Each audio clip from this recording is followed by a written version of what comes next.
Nossa banheira linda, Laura. Só que a gente precisa trocar. E amém, né? Devemos estar preparados em tempo e fora de tempo. Só os bons de Bíblia. Gente, então, hoje é dia dos pais. Tem pais aqui? Tem pais. Né? Comecei o culto com a palavra introdutória fazendo a mesma pergunta. Estou fazendo de novo e no final farei novamente. Amém? Pega a dica aí. Hoje é dia dos pais. E o nosso pastor, ele tem um costume que eu acho maravilhoso, de sempre em datas assim temáticas, comemorativas, né?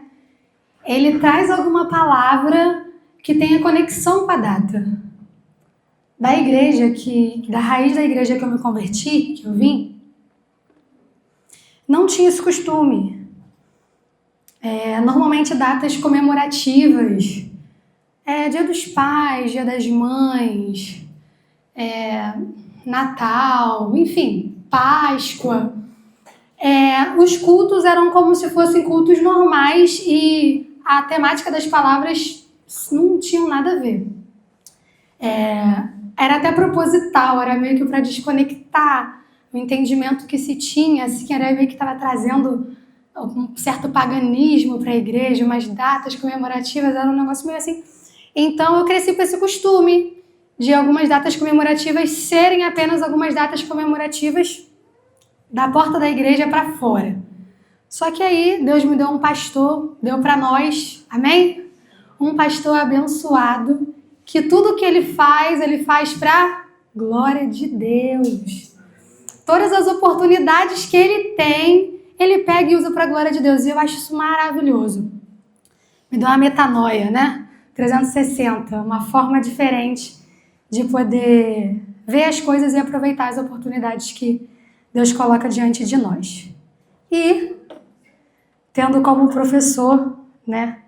Apesar de ser uma aluna ainda iniciante, Pastor Nelson, eu pedi para Deus me direcionar e colocar no meu coração uma palavra que também tivesse a ver com paternidade. Amém? Mas de uma forma que nós pudéssemos estar todos, homens e mulheres, jovens, crianças, mais velhos, inseridos dentro dessa palavra. E o tema da palavra é Igreja de Filhos e Igreja de Pais. Mas antes eu gostaria de convidar vocês a estenderem as mãos de vocês para cá. Primeiro eu vou me apresentar para quem não me conhece. Acho que todo mundo me conhece, mas quem não me conhece, eu sou Ieda Tainá, falo pra caramba. Sou obreira aqui da Casa do Senhor, esposa do obreiro Eduardo. E tenho uma filha que vai fazer 4 anos mês que vem, a Manuela. E amo estar aqui, servindo a Deus, servindo pessoas, né? Amo estar em comunhão com vocês. E dito isso, vamos orar. Ih, o pastor chegou. Que responsabilidade! Só para aumentar a pressão, brincadeira. A pressão não, aumentar a intercessão, em nome de Jesus. Intercede. Interceda por mim. Senhor Jesus, muito obrigada, Senhor Jesus, por esse tempo precioso, por essa oportunidade, Senhor Jesus, preciosa, maravilhosa de poder estar aqui, meu Pai, junto com meus irmãos, junto com a minha família em Cristo, aprendendo mais do Senhor, falando mais de Ti. Obrigada, Senhor Jesus, por estar neste lugar, e eu quero te pedir nesse momento, Senhor Jesus, que eu possa ser um canal, Senhor Jesus, para a vida dos meus irmãos. Que o Senhor primeiramente possa continuar falando comigo, trabalhando em mim, me despertando, para que eu possa estar compartilhando, derramando isso sobre a vida da igreja, Senhor Jesus. Muito obrigada por essa oportunidade, Espírito Santo. Não larga a minha mão, não me solta. Esteja comigo o tempo todo, direcionando todas as palavras. Eu te amo. Obrigada por tudo. Em nome de Jesus? Amém. Meu pastor, acabei de falar do Senhor. De você. Não? Eu falei o quanto a gente, como filhos, aprende tanto contigo. Mas vamos lá. Igreja de filhos e igreja de pais. Esse notebook aqui é do Edu, peguei emprestado. Não tenho muita experiência com isso não, mas vamos lá que vai dar certo. E nós vamos começar lendo 1 Coríntios 13. 1 Coríntios 13.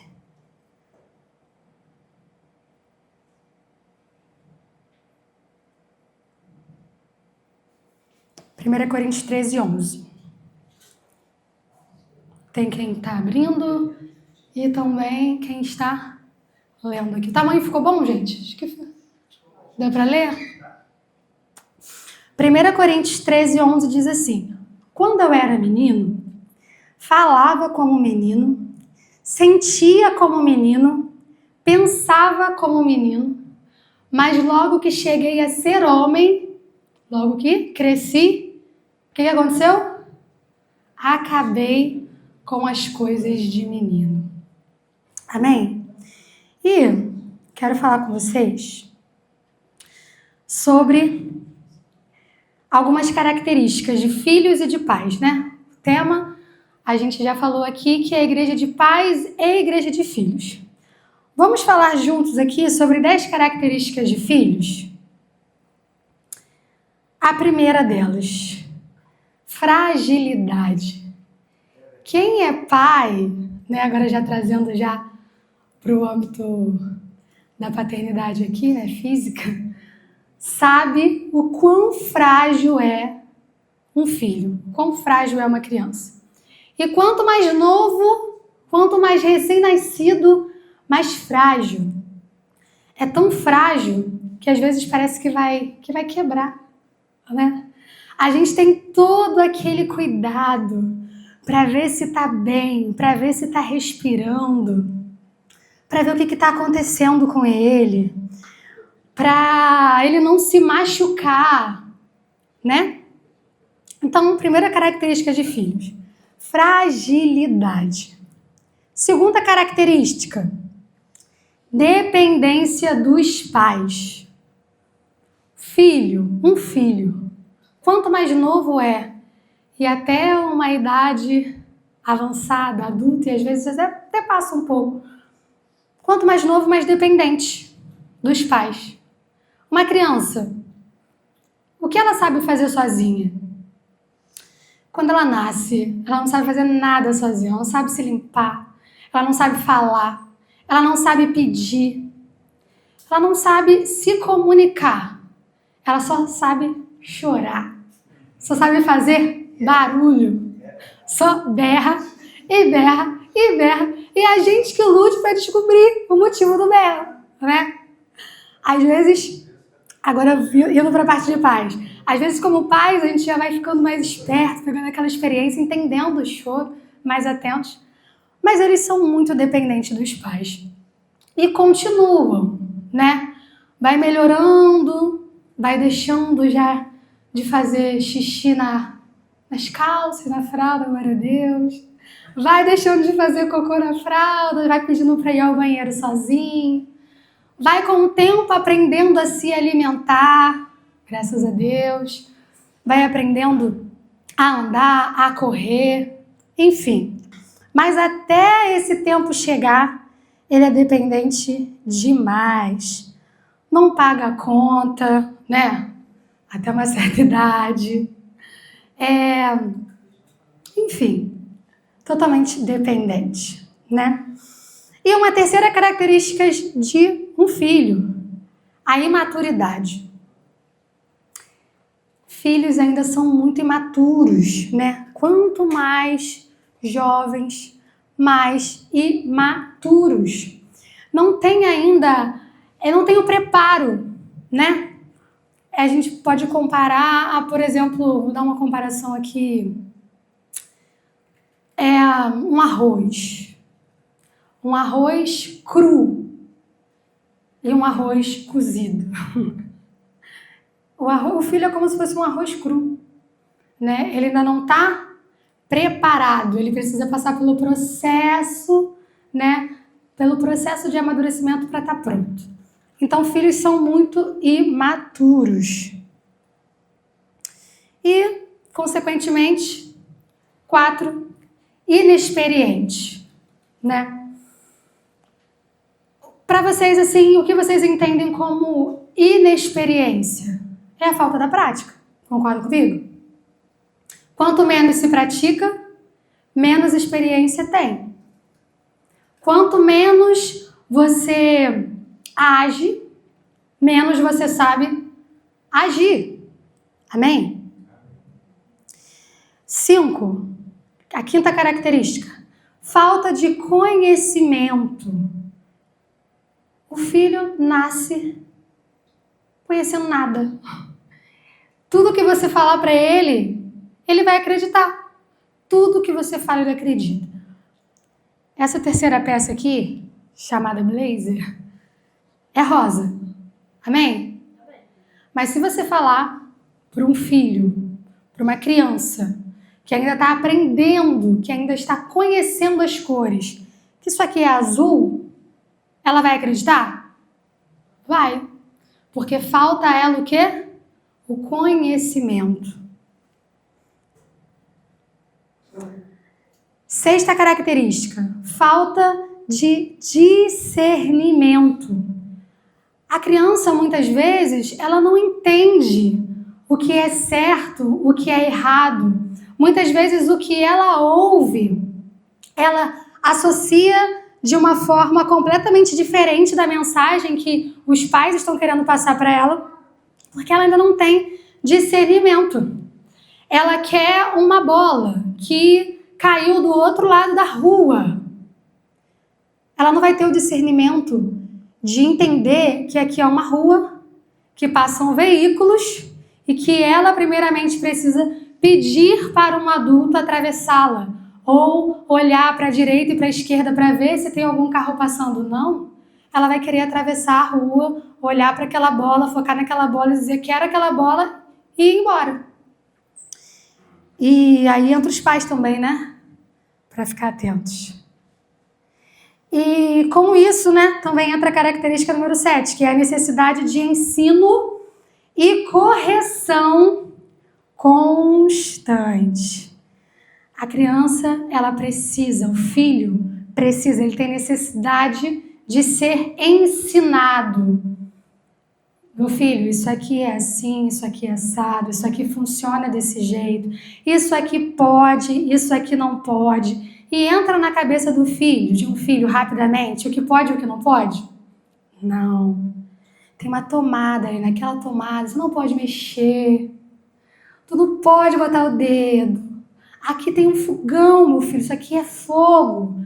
Mamãe e papai estão fazendo comida para te alimentar. O cheiro é bom, mas o fogo queima. E você não pode chegar perto, você não pode botar a mão no fogo, porque senão você vai se queimar. E, junto com o ensino, o filho tem a necessidade da correção. Porque erra e erra muito, não é? Quantos aqui, como filhos, já erraram muito e continuam, pode-se dizer, errando? Não é? E a necessidade de correção, ela é constante. 8ª característica. Facilidade de se machucar física e emocionalmente. Criança é teimosa. Filhos são teimosos. Então, constantemente, fica com o joelho ralado, sobe onde não pode subir, faz o que não deve fazer, corre além do que devia correr, fala muitas vezes o que não deveria falar e se machucam, física e emocionalmente. 9ª característica, impulsividade. Filhos são impulsivos, falam muitas vezes sem pensar, falam o que querem, não tem filtro. Eu tenho uma filha de 4 anos que me faz passar cada vergonha, porque às vezes ela olha e ela quer falar aquilo que ela acha que está vendo, ela acha que aquilo não vai ofender, enfim. E toda hora eu preciso ficar ali, filha, isso não pode. Filha, não fala isso. Me desculpa, pelo amor de Deus. Porque filhos são impulsivos. Muitas vezes eles não sabem controlar os seus próprios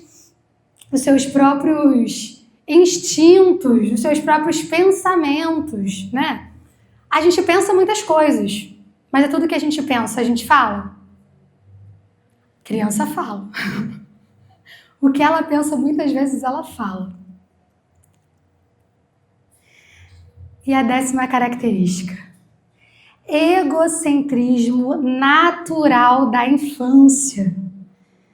Até no período de 2 anos até os 7 anos, existe um mundo que é só da criança. Ela enxerga o mundo de uma forma e ela não consegue entender que existem outras formas de enxergar o mundo. Ela não consegue entender. Se ela acredita que aquilo é daquele jeito, na cabeça dela, todo mundo também acredita que aquilo é daquele jeito. Todo mundo tem que acreditar. Se na cabeça dela existe um sentimento, uma verdade, existe uma razão de ser de algo, ela não consegue entender, não consegue aceitar, não consegue discernir que aquilo possa não ser verdade absoluta. Não consegue. Ela tem um egocentrismo natural da infância.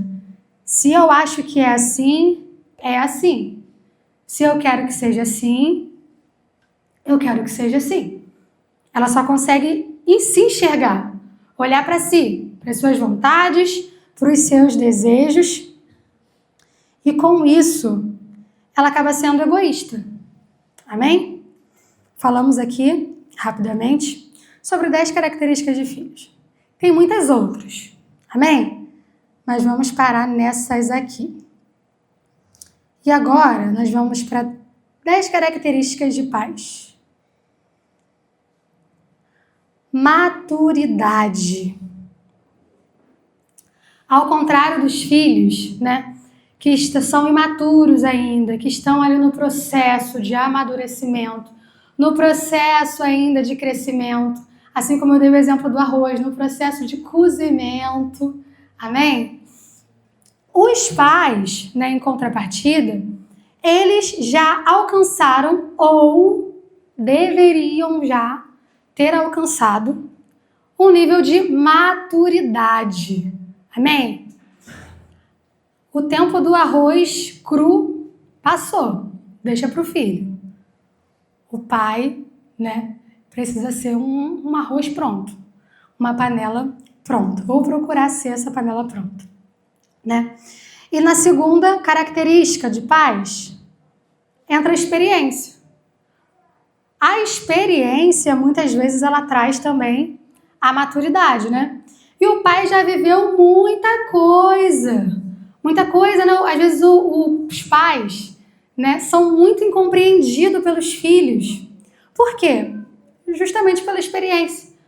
Os pais já viveram, os pais avisam, porque eles já viram aquilo acontecer. Eles já passaram por aquilo, eles conseguem enxergar além. Amém? E muitas vezes os filhos não entendem, porque ainda faltam experiência. E os pais são experientes, amém? Diz amém aí.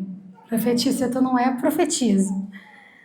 Terceira característica: conhecimento e sabedoria. Pais, né? Eles conhecem as coisas e buscam, né, conhecer. E conhecimento é diferente de sabedoria. Vocês sabiam? O pastor falou sobre isso aqui no culto passado, alguns cultos atrás, né? Que o conhecimento, ele é um conjunto, né, de informações sobre as coisas. Por exemplo, conhecimento é saber que um tomate é uma fruta. Amém? Tem gente que não sabe, mas o conhecimento, ele traz essa informação de que o tomate, né, parece legume, né, mas não é, é uma fruta. E a sabedoria é saber o que fazer, né, com aquela informação, saber como praticar as coisas. E tomate é uma fruta, mas a sabedoria é saber, entender que não se coloca tomate em salada de fruta. Amém?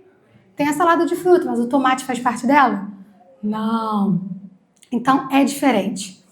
Pais têm conhecimento, buscam cada vez mais conhecer e saber o que fazer com aquele conhecimento para poder passar adiante. Não é mesmo? Os filhos precisam aprender. E eles aprendem com quem? Com os pais. Aí entra também a quarta característica de pais.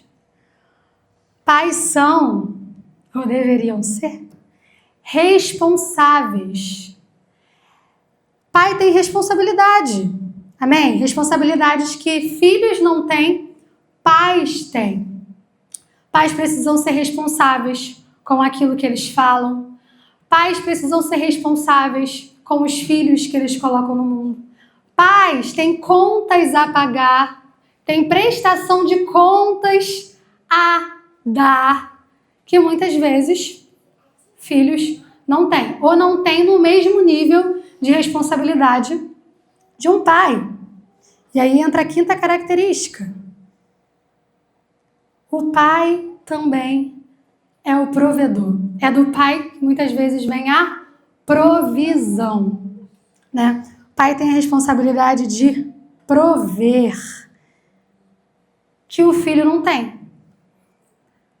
O filho espera receber de quem? Do pai. A sexta característica de pais é ensino e correção. Pais são responsáveis por ensinar. Pais são responsáveis por instruir, por mostrar o caminho, por não deixar os filhos fazerem as coisas de qualquer forma, andarem de qualquer forma. Muitas vezes são responsáveis por conduzir os filhos no caminho que devem andar. Muitas vezes não, são os responsáveis. A própria palavra de Deus diz que nós devemos ensinar a criança o caminho que deve andar, para que quando a criança venha crescer, não venha se desviar. Amém? E às vezes parece ser difícil, né?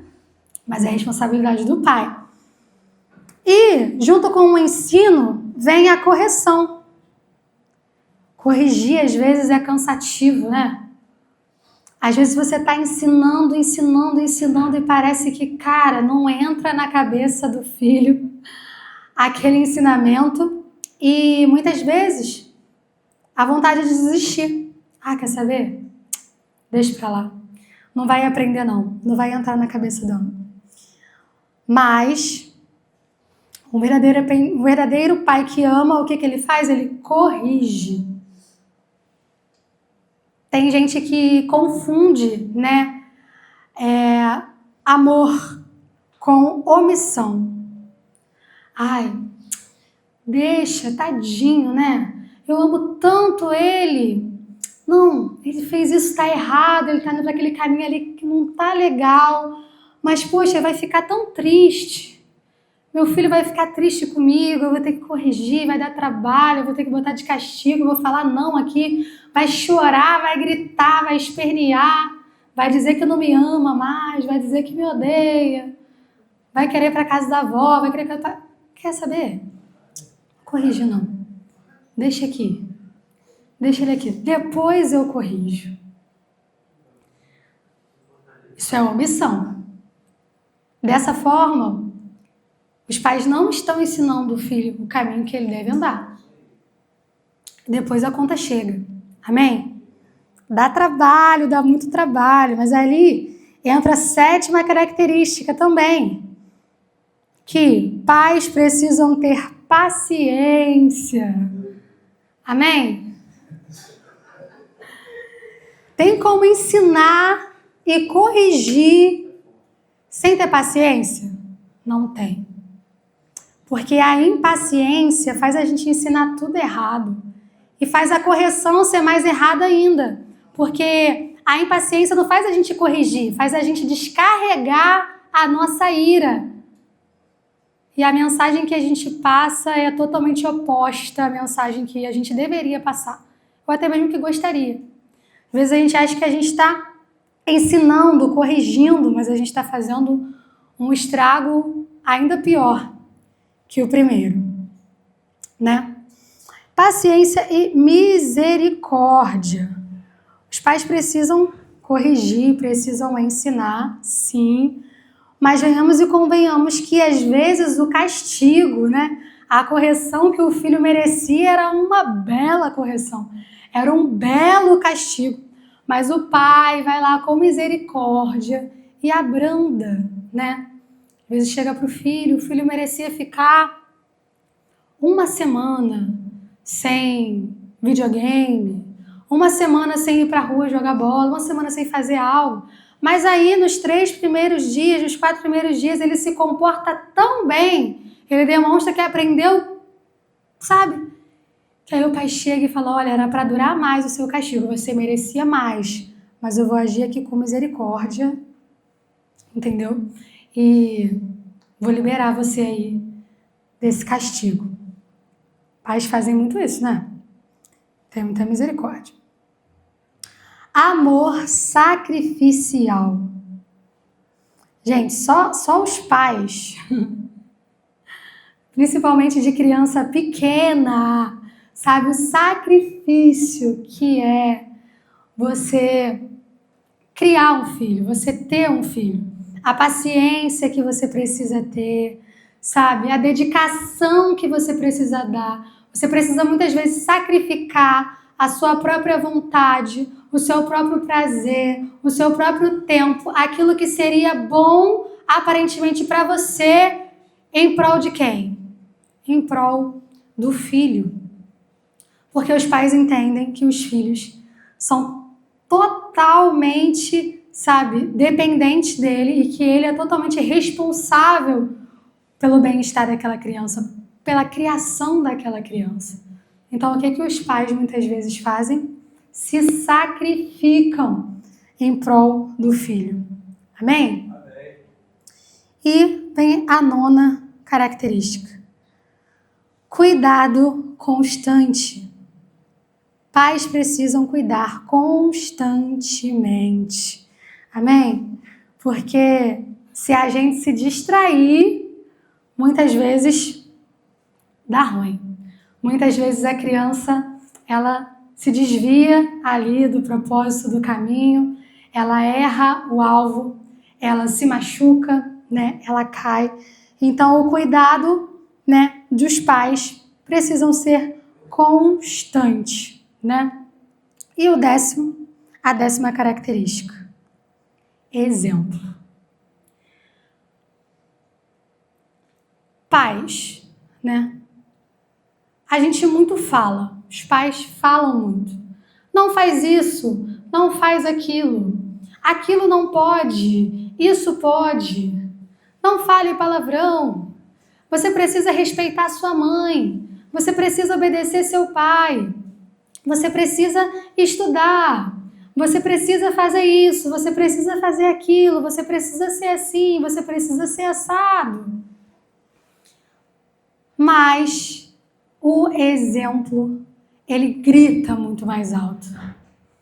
A gente cresceu de uma geração, né, que dizia assim, faça o que eu digo, mas não faça o que eu faço.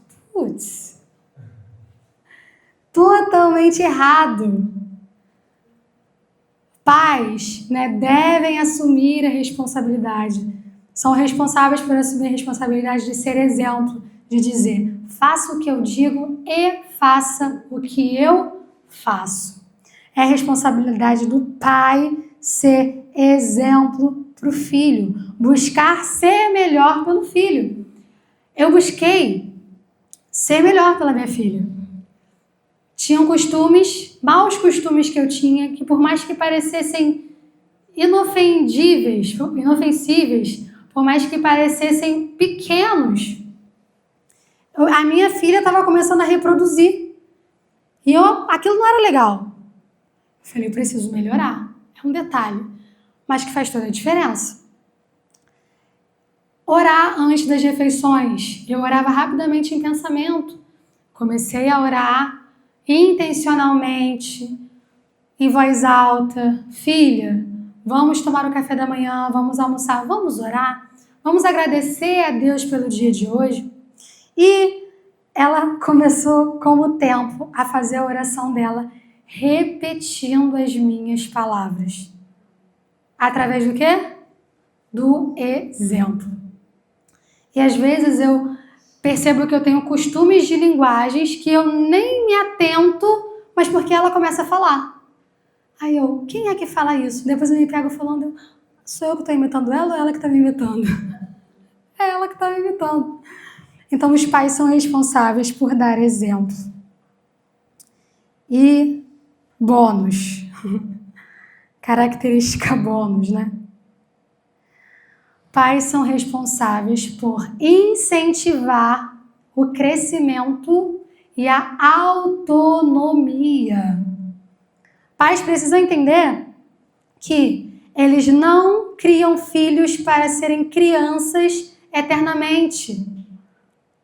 Eles não criam filhos para dependerem deles eternamente.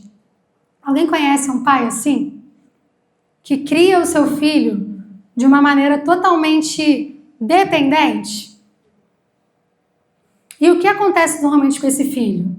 Ele tem muita dificuldade em crescer. Ele tem muita dificuldade em acreditar em si, em acreditar que ele pode, em acreditar que ele é capaz, em acreditar que certas coisas são para ele, em acreditar que ele pode sonhar e realizar. Por quê? Porque a educação, a criação, ela faz total diferença na vida de um filho. E existem muitas vezes batalhas internas, externas, emocionais, físicas, que muitos filhos lutam justamente por essa falta de incentivo a crescer, a vencer, a conseguir, a se levantar e a cair, a acreditar.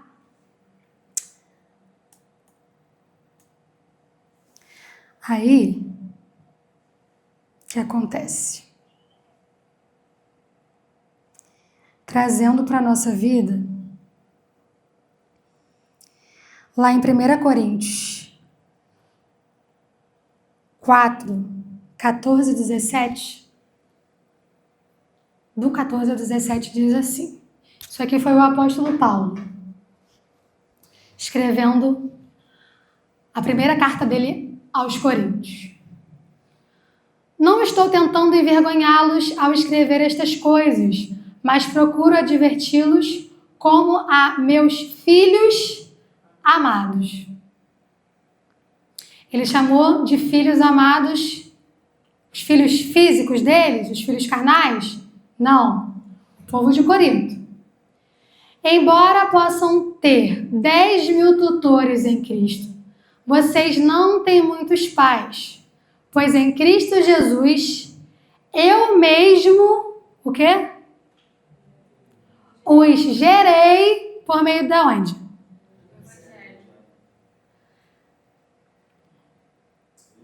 Portanto, suplico-lhes que sejam o quê? Sejam meus imitadores. Por essa razão estou lhes enviando Timóteo, meu filho amado e fiel no Senhor, o qual lhes trará à lembrança a minha maneira de viver em Cristo Jesus, de acordo com o que eu ensino por toda parte em todas as igrejas. Volta, por favor, Edu, no capítulo 14, o primeiro.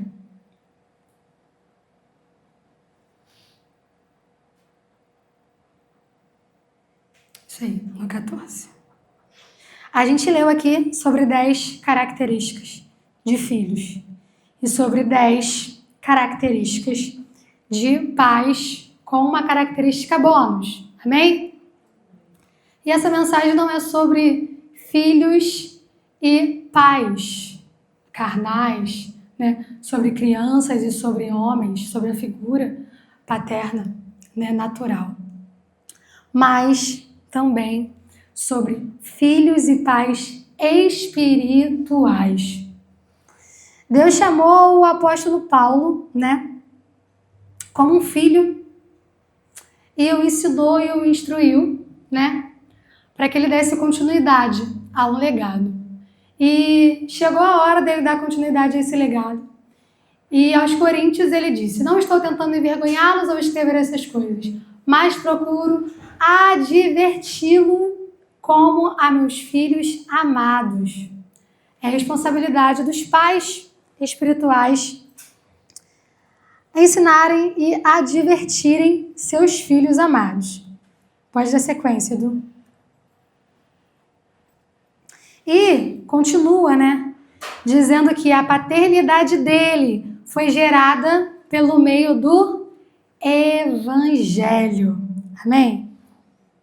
Nós, como pais espirituais, nós geramos filhos por meio do Evangelho, da Palavra de Deus, do ensino da Palavra, da vivência da Palavra, né?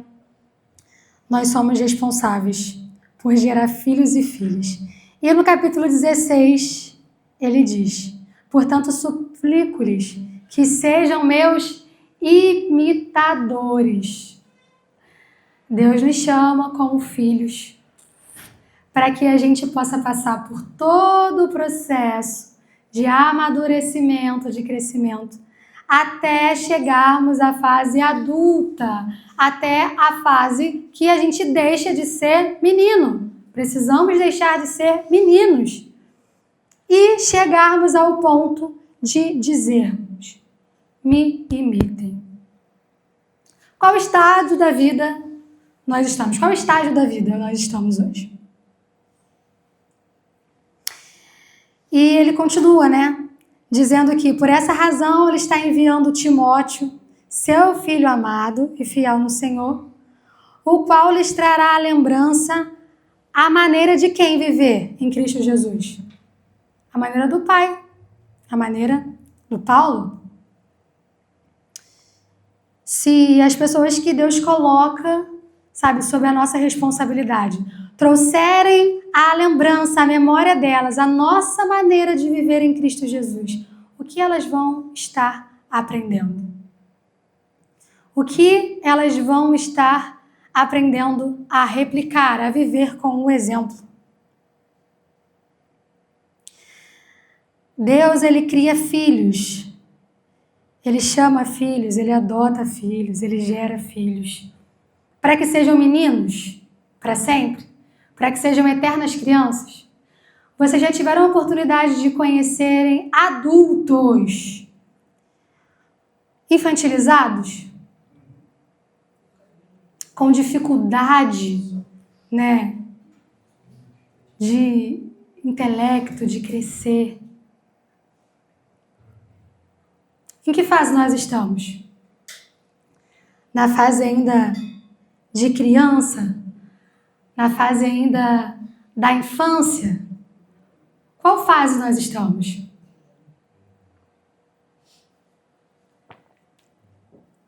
Todo pai, ele é um filho. Ele precisa passar por aquele processo de ser filho. Amém? Então, talvez você possa estar ouvindo essas palavras e pensando assim: poxa, eu ainda sou um menino, ainda sou uma menina. Eu ainda tenho tanto que crescer, tanto que amadurecer. Tudo bem. Acontece, como diz Manuzinho.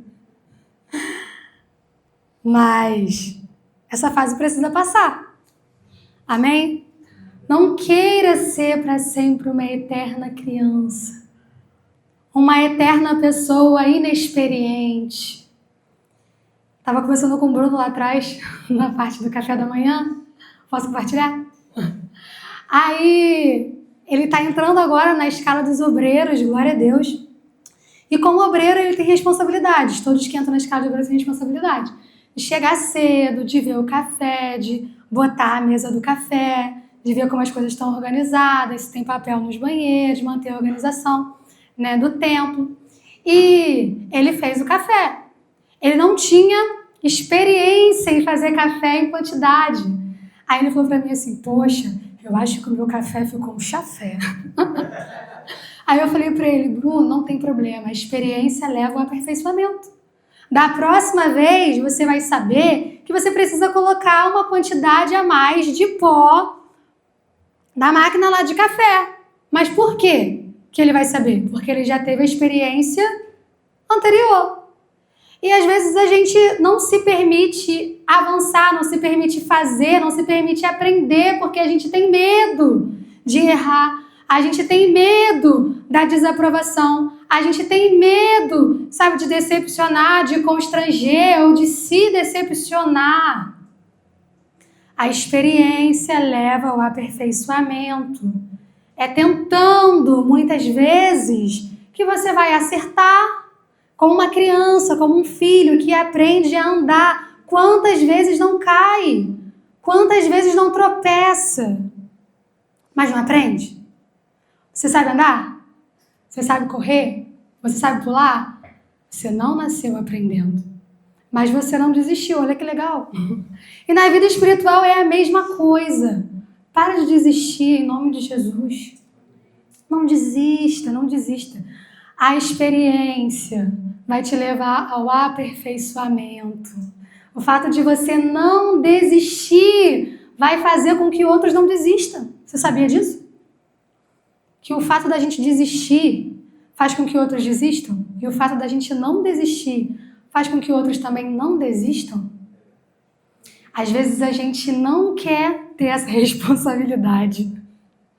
Mas querendo ou não, eu digo para mim e para você, ela foi derramada sobre as nossas vidas. Nós temos responsabilidades, querendo ou não. Sendo elas boas, sendo elas ruins. Amém? Só que o que diferencia o filho de um pai é o que nós fazemos, né, diante das circunstâncias.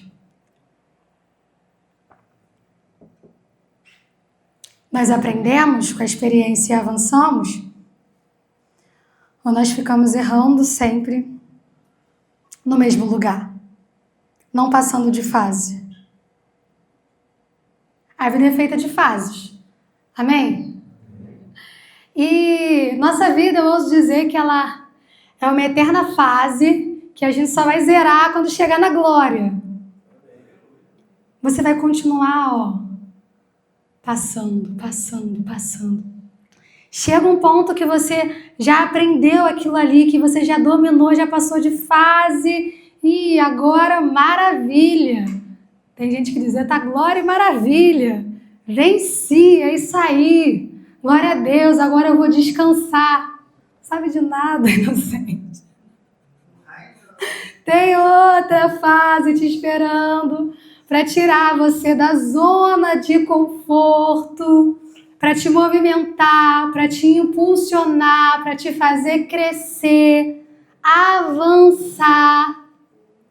Só que se a gente decide ficar acomodado, a gente não sai do lugar, a gente não passa de fase e a gente fica cada vez mais longe do objetivo, daquilo que Deus tem para nós. Amém? Em que momento da vida será que nós estamos? Momento de yes, vou avançar em nome de Jesus, vou alcançar o alvo, eu vou errar aqui, mas eu vou aprender, eu não vou desistir, eu vou até o fim. Ou a gente está desistindo, ou a gente está parado, a gente botou uma pausa lá no jogo, tá agarrado, parado na mesma fase, não sai de jeito nenhum. E tem gente até que reseta, né? Volta a primeira. Misericórdia. Já aconteceu com vocês, gente? De lutar e depois ver, falar, meu Deus do céu, voltei a estaca zero, perdi todas as minhas vidas, como no jogo de videogame, game over. Tava aqui já. Vou ter que voltar tudo de novo. Mas amém, volta. Se tiver que voltar tudo de novo, se você está tendo que resetar, reseta. Você já teve a experiência, né? Já sabe o caminho que você precisa fazer, Já sabe o caminho que você precisa, os buracos que você precisa pular, né? Os abismos que você precisa desviar. Então, é ruim, mas já tem uma experiência. Dá para passar de novo e avançar em nome de Jesus. Você crê? E ainda falando sobre o apóstolo Paulo, ele foi um filho que se tornou pai de muitos. Eu não me recordo, não me lembro. Vou dizer que não tem na Bíblia menção sobre um filho físico, carnal de Paulo. Paulo acho que nem casou, né? Se casou, a Bíblia acho que não fala. Ou não lembro, casou, pastor? Ele provavelmente em algum momento da vida teria casado, porque ele era integrante do Sinédrio. Para ser integrante do Sinédrio tem que ser casado. Então provavelmente ele era casado. Só que a Bíblia não fala sobre esposa, sobre filhos, sobre algum legado que ele deixou físico, né? Mas ele foi pai de muitos. Por quê? Porque ele entendeu a responsabilidade que foi dada para ele. Ele entendeu que ele foi chamado para gerar. Que ele foi chamado para aprender e para ensinar. Que ele foi chamado para ser salvo e para levar muitos à salvação, para salvar. E ele entendeu que ele precisava fazer isso por meio do evangelho e do exemplo. Gente, não tem outro caminho.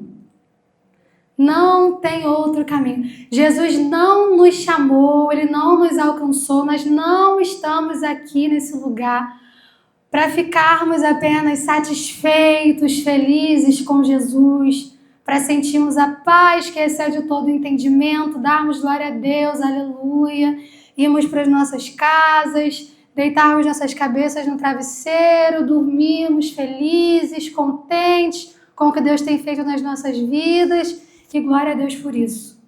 Lembra que a gente falou sobre uma das características dos filhos, é o egocentrismo da infância? É olhar só para si, para as suas vontades, para os seus prazeres, para a sua alegria. E quando a gente não se importa, não enxerga que existe um mundo ao redor que não tem a ver só conosco, quando a gente não consegue abrir os olhos espirituais para enxergar além de nós mesmos, nós precisamos crescer e amadurecer. Amém? Ainda somos meninos. Essa é a realidade. Que possamos abrir os nossos olhos e falar: Jesus, o Senhor me chamou para crescer. E o que eu faço?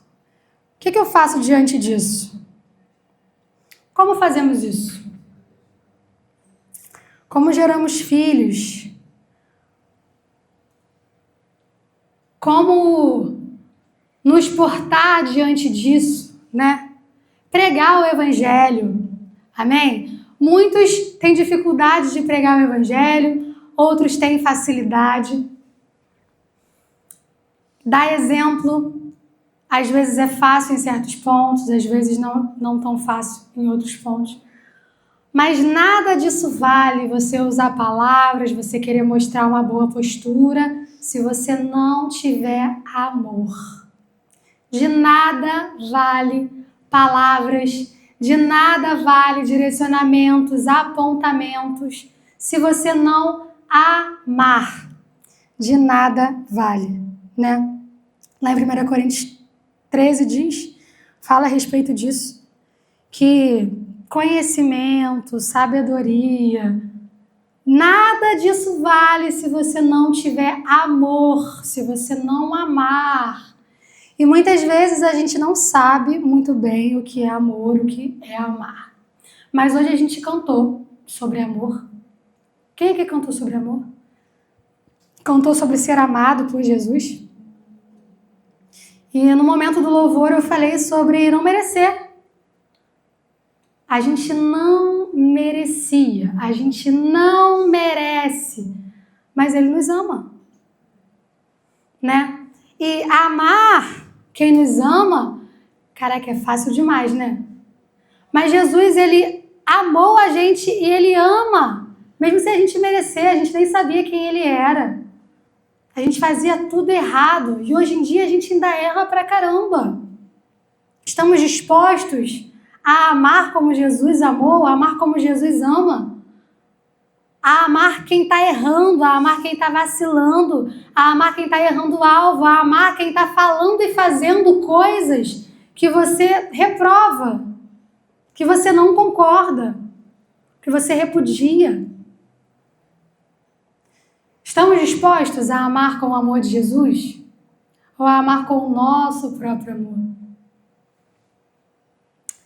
Foi pregado aqui há uns domingos atrás, no último domingo, se eu não me engano, que Jesus, ele estava onde ninguém queria estar.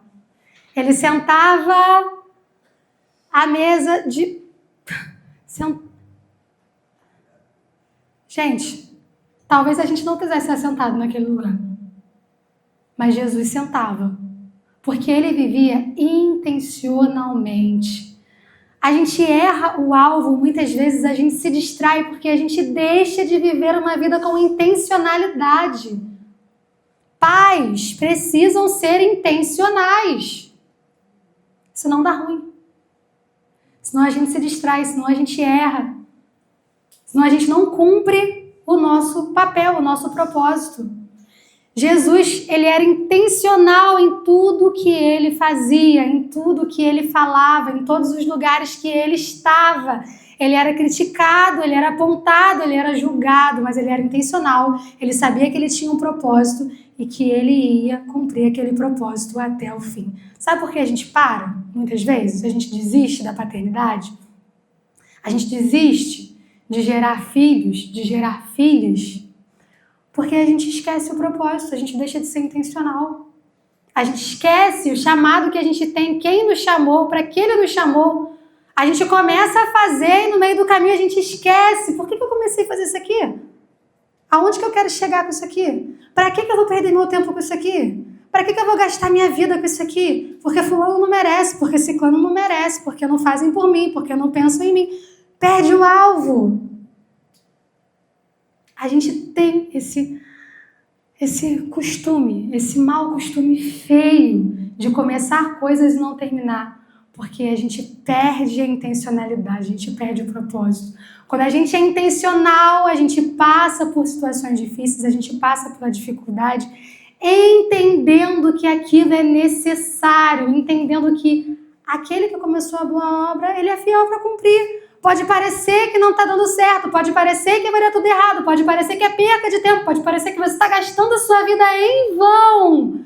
Mas você, quando é intencional, você sabe que vai se cumprir. Que ele vai fazer. Quem te chamou? Quem nos chamou? Às vezes Deus nos chama para avançarmos, para gerarmos, para darmos frutos. E a gente ouve e fala, amém, Senhor, eis-me aqui, eu vou. No meio do caminho você acha que você está fazendo por você mesmo, você se distrai e começa a fazer por você mesmo, começa a fazer suas próprias vontades, começa a fazer do seu jeito, aí começa a dar tudo errado. E você quer parar. Eu quero parar.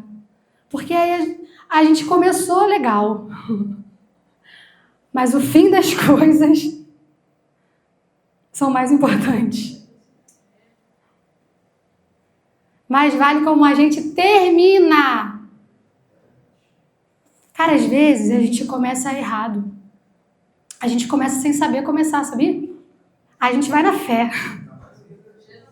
Jesus, não sei. Jesus, eu não tenho nada. Eu tenho, Jesus, 5 pães e 2 peixinhos. Tem noção? Você já estava refletindo sobre isso. Na multiplicação dos pães e peixes. Se é um adulto, com 5 pães e 2 peixinhos, ele vai ficar com vergonha de entregar. Ele vai olhar para aquilo ali e vai falar assim, isso aqui não é nada. Mas um coração de criança, como criança, olha para o pouco, sabe? E fala assim, é isso aqui que eu tenho. Sabe, o coração de criança, entregar para Deus, Senhor, eu só tenho isso aqui, toma, eu estou entregando a Ti. O que o Senhor pode fazer? O que o Senhor quer fazer? Faz. Eu confio em Ti, é isso aqui que eu tenho. Às vezes a gente começa sem saber nem começar, mas debaixo de uma palavra, de uma direção, a gente é aperfeiçoado no processo, a gente vai errando, a gente vai acertando, a gente vai passando de fase e a gente chega até o fim. No grande dia, Deus vai perguntar, o que você tem para me entregar? Quais são as obras das suas mãos? O que a gente vai dizer para Ele? Que a gente teve coragem? Que a gente teve ousadia? Que a gente foi obediente? Que a gente teve fé, esperança? Ou que a gente teve medo? Que a gente foi covarde? Que a gente foi rebelde? Que a gente foi desobediente? Que a gente foi negligente? Que a gente foi egocêntrico, egoísta? Será que a gente vai dizer para Ele que aquele talento que Ele entregou para nós a gente enterrou porque a gente pensou, não, eu não sou tão bom, eu não vou saber multiplicar isso daqui, deixa isso daqui guardado. E o pouco que foi derramado vai ser tirado? O que a gente vai entregar para o Senhor?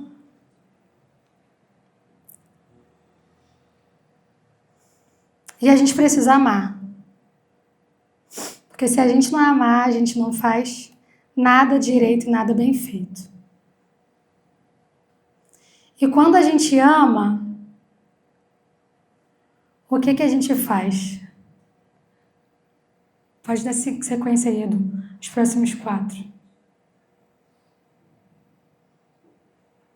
A gente segue ganhando, consolidando, cuidando e enviando.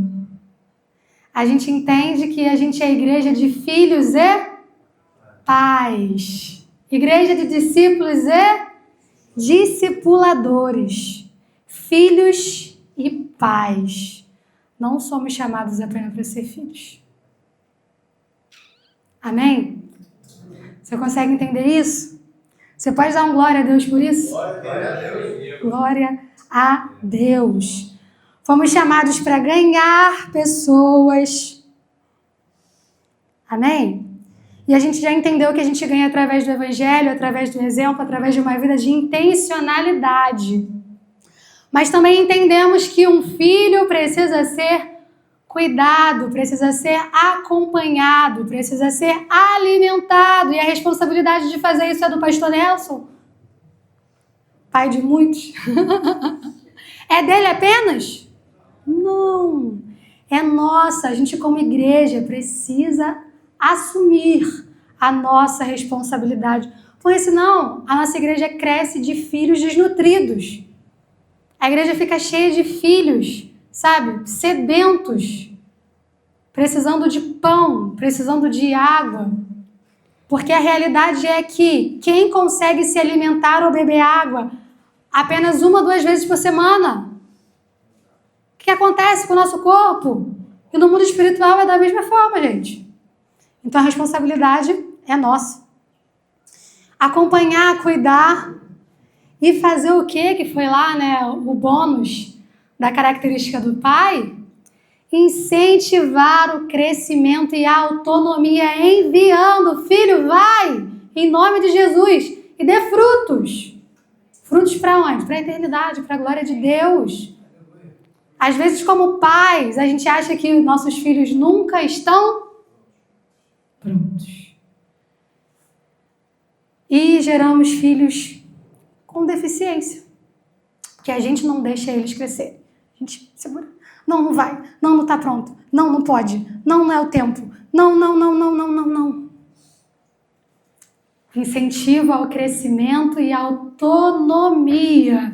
Filho, vai. Filho, faz. Filho, vai nessa tua força, nessa tua fé mesmo. Deus está com você e eu também. Eu estou aqui perto de você. Se você cair, Deus vai te levantar. Eu vou estar aqui do seu lado também, estendendo a mão. Filho, vai. É com 5 pães e 2 peixinhos? Vai. É com uma pedra, 5 pedras, uma funda, vai! O que você tem aí para fazer? É só uma palavra? É só um abraço? É só um sorriso? É só um Jesus te ama? É só um ouvido que você tem para parar e ouvir alguém? Filho, vai! Vai! Cresce, avança para a glória de Deus. Igreja de filhos e igreja de discipuladores que assumem a responsabilidade para a glória de Deus. Amém? Nós não fomos chamados, como já foi dito aqui, apenas para sermos filhos. Fomos chamados para crescer e o quê? Multiplicar. Amém? Quantos querem multiplicar para a glória de Deus? E para isso a gente precisa deixar para trás as coisas de menino. E entender que a gente foi chamado para crescer para a glória de Deus. Amém?